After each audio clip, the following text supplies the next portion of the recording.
Llegó el momento de abrir una ventana al pasado y escuchar esos pasajes de la historia que marcaron el rumbo de nuestra sociedad. Deje que su imaginación vuele y que las ondas sonoras lo lleven de paseo por un inolvidable viaje por la historia.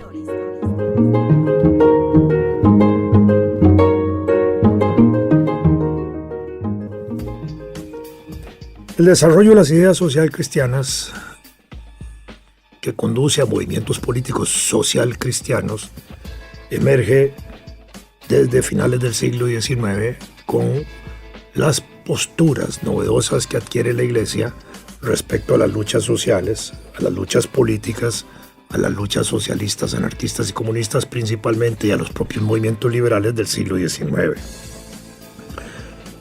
Eso tiene repercusión universal, y como los socialistas, comunistas, anarquistas y las otras fuerzas políticas empezaban a organizar a los trabajadores en sindicatos, en federaciones sindicales, en confederaciones sindicales y en centrales sindicales de carácter internacional, la Iglesia se ve obligada también a impulsar movimientos similares, no desde el punto de vista de la organización eclesial, sino por influencia de grupos en los que ellos actuaban, y así a la par de las organizaciones sindicales de carácter socialista, anarquista o comunista, y de las liberales que empezaban a surgir, o socialdemócratas como también empiezan a desarrollarse, también empiezan a surgir organizaciones de características social cristianas, es decir, que se inspiran para la lucha sindical en los postulados del social cristianismo.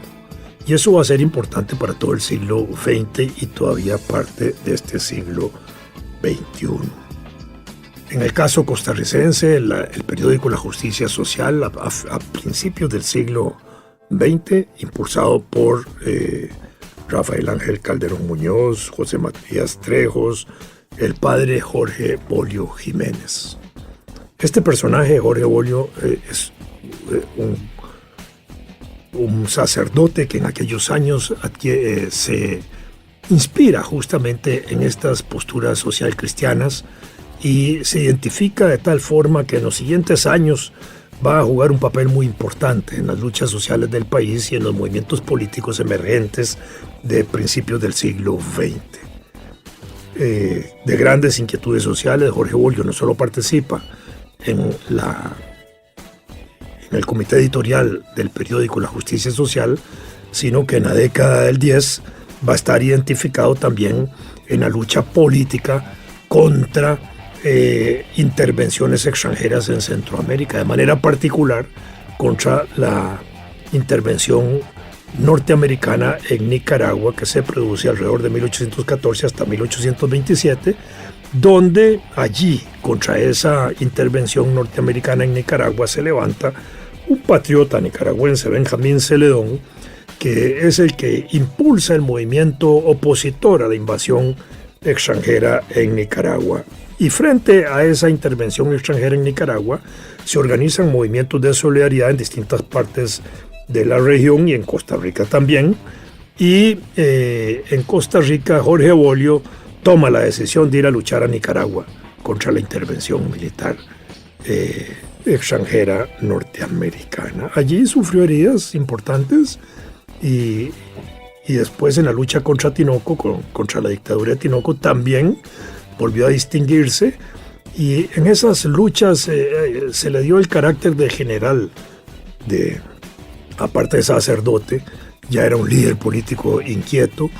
En 1917 triunfa la Revolución Rusa, empieza a identificarse con la Revolución Rusa sin llegar a ser comunista ni socialista ni mucho menos, sencillamente veía la Revolución Rusa como un cambio político novedoso que se orientaba a resolver problemas de las grandes mayorías, y todavía en 1928, cuando ya había constituido su partido reformista, exige al gobierno que se restablezcan relaciones diplomáticas con la Rusia en ese momento comunista. ¿Por qué?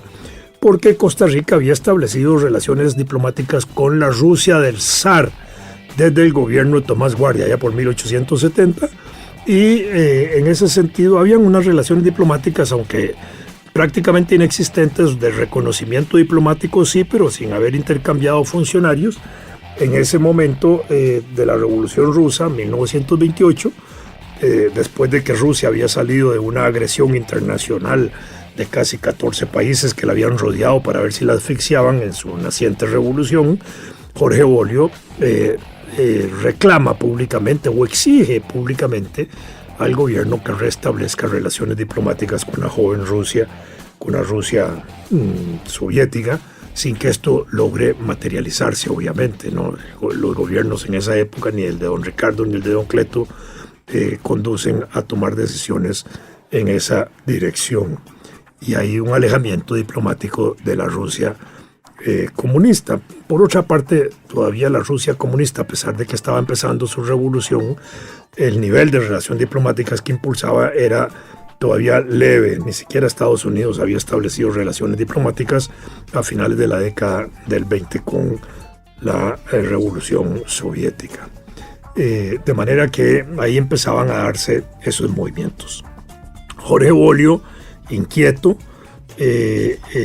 desarrolla también acciones que están orientadas a impulsar movimientos políticos. Frente a un movimiento político que va a desarrollar en 1923, que se llama Partido Reformista, este Partido Reformista va a tener por bases el desarrollo del movimiento sindical que hasta ese momento se había logrado en Costa Rica. Los trabajadores en Costa Rica habían empezado a nuclearse, a buscar niveles de organización desde el siglo XIX. Entre 1850 y 1860, por presencia de la migración alemana en Costa Rica, probablemente con más influencia por ellos, se empiezan a impulsar las sociedades mutualistas de socorros mutuos o de mutuo apoyo, de mutuo auxilio. Estas sociedades eran organizaciones en las cuales los trabajadores se aglutinaban para protegerse frente a cierto tipo de eventualidades que les podían suceder. Accidentes de trabajo, enfermedades, incapacidades de alguna naturaleza, muerte incluso. Entonces, en estas sociedades mutualistas, los trabajadores se reunían voluntariamente, hacían contribuciones económicas distintas que las pagaban semanal, quincenal o mensualmente. Con estas contribuciones constituían cajas de ahorro y por esas cajas de ahorro, cuando había alguna situación de necesidad, de allí sacaban un poquito de plata, para decirlo de esa forma, y se la daban al trabajador afectado, enfermo, incapacitado, o a la viuda, si fuera el caso, o por alguna circunstancia. En esa época no habían seguros sociales y apenas se estaban desarrollando los hospitales del país, como el Hospital San Juan de Dios. Las situaciones de atención de salud eran por caridad, y en ese sentido las sociedades mutualistas pues pensaban a jugar un papel importante. Y durante la segunda mitad del siglo XIX se desarrollaron enorme cantidad de sociedades mutualistas de socorros mutuos o de mutuo auxilio. Estas organizaciones eran policlasistas, en esa forma definidas, en el sentido de que ahí podía entrar cualquier persona. Podía entrar un obrero, un artesano, un trabajador, un patrono, un empresario, podían entrar estudiantes, amas de casa o mujeres, etc. Una abuelita mía, mi abuelita materna Ofelia, perteneció a una sociedad mutualista. Con lo cual quiero decir que estas organizaciones no eran abiertas a hombres y mujeres, y era una cuestión importante entenderlo de esa manera. Estas sociedades mutualistas de esa naturaleza, desarrolladas durante todo el siglo XIX, la segunda mitad del siglo XIX, empezaron a tener una contraparte a partir de 1874, cuando el sacerdote Francisco Calvo, que es un personaje también muy importante en la historia nacional, no solo por el papel importante que desempeña en la iglesia entre 1870 y 1890 cuando fallece, que fue como el gran asesor de los obispos de ese momento, y de los principales jerarcas de la Iglesia Católica, que ya estaba establecida en Costa Rica desde 1854, con el obispo Anselmo Llorente de la Fuente y después con el obispo Til. Incluso al obispo Til, el padre Calvo lo introduce en el movimiento masónico, de la masonería que él mismo había fundado allá por 1865, en la cual también el presidente Castro Madrid formó parte de ella en esos primeros momentos. Y el presidente Castro Madrid, siendo presidente, era también el máximo representante de la logia masónica, un poco comparado así a George Washington en Estados Unidos, que también fue presidente de los Estados Unidos y a la vez era el principal jefe de la masonería norteamericana.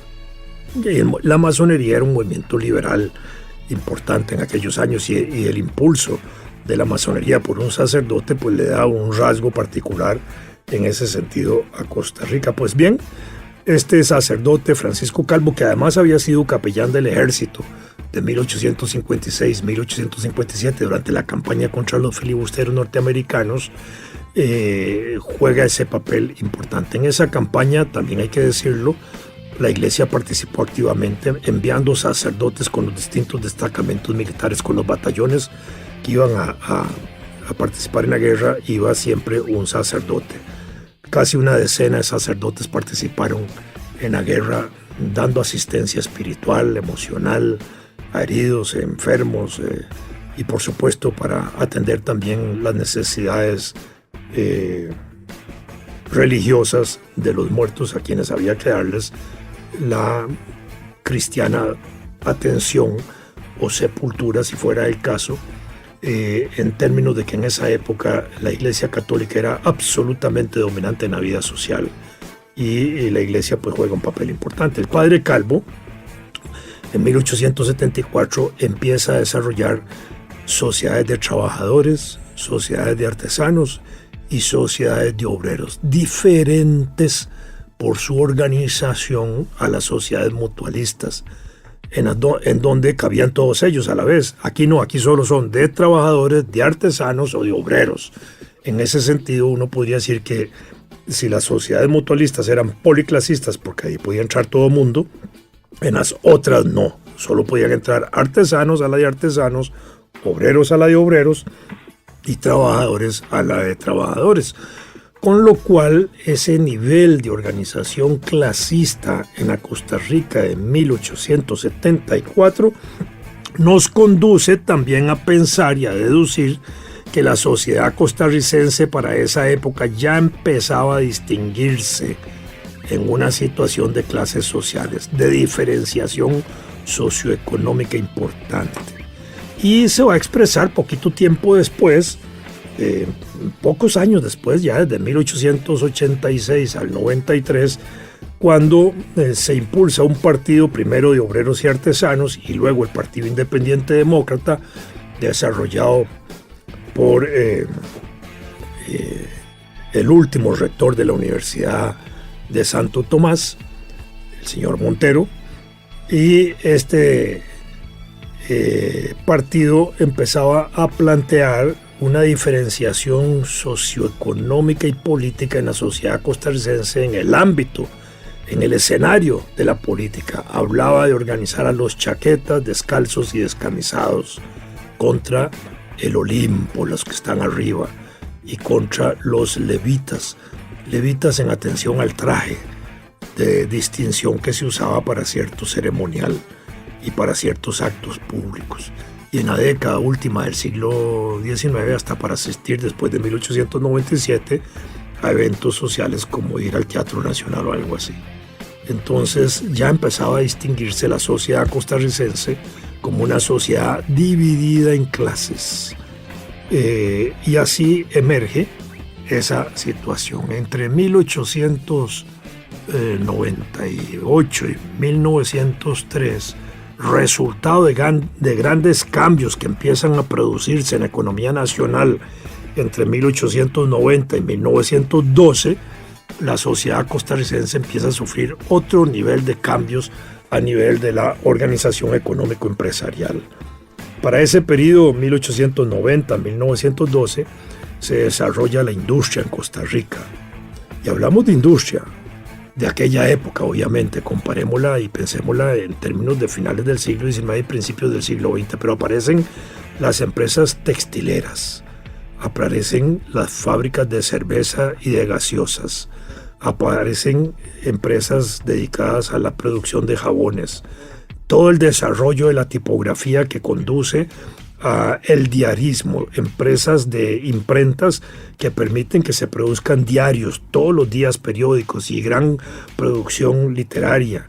En fin, empiezan a desarrollarse nuevos sistemas. En ese sentido se desarrolla la electricidad desde 1884, siendo Costa Rica la ciudad de San José la tercera ciudad iluminada del mundo públicamente después de París y Nueva York.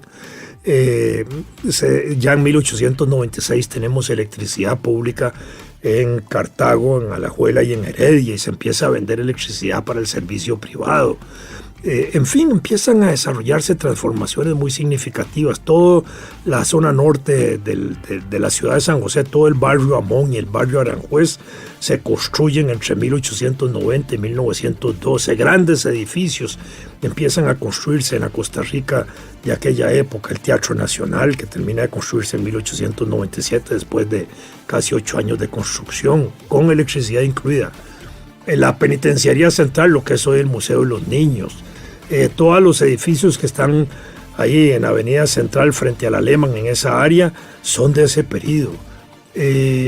La escuela que conocemos como el edificio metálico, la Buenaventura Corrales, que está ahí en el Parque Morazán, es de ese periodo. La Casa Amarilla, la Cancillería, en 1914. En la Fábrica Nacional de Licores, que ya se había desarrollado desde mediados del siglo XIX, pero edificios similares se construyen también en Heredia, con Escuela Normal, con la parte de la Gobernación de Heredia, lo que es hoy la municipalidad.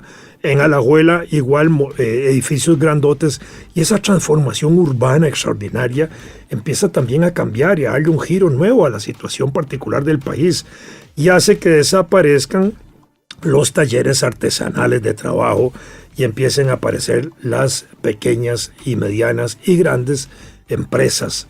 Y al aparecer las pequeñas, grandes y medianas empresas también conduce a que desaparezcan en la práctica las organizaciones de trabajadores que hasta ese momento venían siendo como las principales, las sociedades mutualistas y las sociedades de obreros, trabajadores y artesanos, y dan origen a que entre 1900 y 1902 surjan los sindicatos tal y como ahora los conocemos, y las ligas de obreros, que eran formas de organización sindical, pero se llamaban ligas de obreros.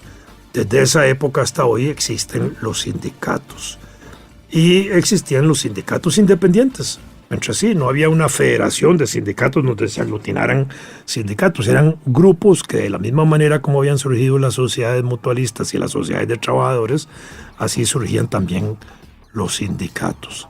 Para esa época también habían ya manifestaciones sociales como huelgas. Desde finales del siglo XIX, desde 1874 ya aparecen huelgas en Costa Rica. Ya durante la construcción del ferrocarril entre 1870 y 1884 también se producen huelgas con los trabajadores que vinieron a laborar en la construcción del ferrocarril al Caribe o al Atlántico, como se llamaba. Finales del siglo XIX, cuando traen migrantes españoles, se produce huelgas con ellos, y esto empieza a repercutir con los trabajadores locales, que también empiezan a desarrollar huelgas. Incluso en las zonas bananeras, la primera pequeña huelga que se produce es allá por 1892. Y ya a finales del siglo XIX hay una gran cantidad de huelgas en el Valle Central, en Punta Arenas y en otras regiones del país. Incluso en el Valle Central se producen huelgas de maestros, ahora que están de moda las huelgas de maestros, contra políticas de gobierno que querían quitarle el régimen de pensiones a los maestros para dárselo a los militares. Bueno, de todo eso hay en esa época, y entonces eso es un periodo de agitación que contribuye para que el periódico La Justicia Social, de orientación social cristiana, tenga su efervescencia y ahí conduzca eso. Todavía no se habían desarrollado, bueno, los movimientos populares sí se habían dado, pero los movimientos socialistas y comunistas todavía no habían surgido de esa forma. Sin embargo, ya en la década de 1910 a 1920 sí empiezan a desarrollarse nuevos niveles de organización social. Ya habían aparecido las federaciones de trabajadores desde 1905 y la Confederación General de Trabajadores, que aglutinaba federaciones de provincia y sindicatos independientes en 1913. Y esta Confederación General de Trabajadores fue impulsada por grandes intelectuales: Joaquín García Monge, Carmen Lira, José María Celedón Brenes, el autor de la letra del himno nacional, Omar Dengo, gran educador, los científicos Jiménez Rojas, que tenían contacto con los grandes escritores anarquistas y los activistas anarquistas como fueron Proudhon y Bakunin. Y ahí empieza a desarrollarse ya un movimiento sindical poderoso y fuerte, de una sola organización sindical, que empieza a organizar también en 1913 el desfile internacional de los trabajadores, que se realiza el 1 de mayo como un día de balance de luchas para ver qué es lo que se ha logrado en el año transcurrido y para hacer una plataforma de luchas para el año que viene. Ese es el origen de ese y el significado que tiene ese día internacional. Pues bien, en 1917 la Confederación General de Trabajadores realiza un congreso bajo el periodo de la dictadura de Tinoco.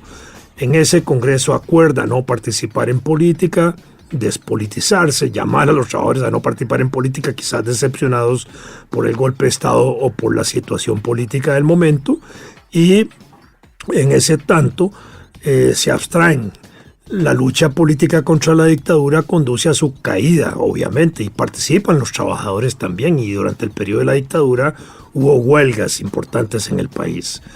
Después hubo una huelga en 1920 orientada a establecer la jornada de 8 horas de trabajo, que se logra a finales de ese año como un acto de gobierno en diciembre de 1920, con el cual el gobierno también reconoce el derecho a la organización sindical y el derecho a la huelga, y da también un aumento de salarios reconociendo la jornada de 8 horas de trabajo.